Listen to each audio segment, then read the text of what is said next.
Electronic voting machine EVM নির্বাচনে স্বচ্ছতা আনতে পারে, তবে আগামী নির্বাচনে এর ব্যবহার বাস্তবসম্মত হবে না বলে মনে করেন সাবেক প্রধান নির্বাচন কমিশনার ড এটিএম শামসুল হুদা।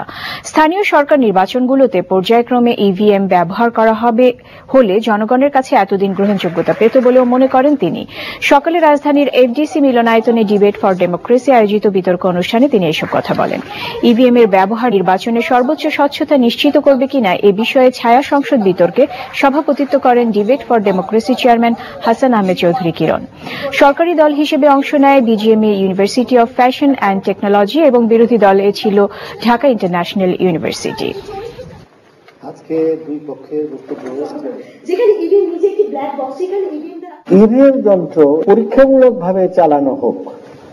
আপনার উপজেলা ইলেকশনে, ইউনিয়ন পরিষদ ইলেকশনে, সিটি কর্পোরেশন নির্বাচনে চলতে থাকুক, সমালোচনা হোক, দেখুক লোকে, করতে করতে একটা কালচারের সৃষ্টি হোক।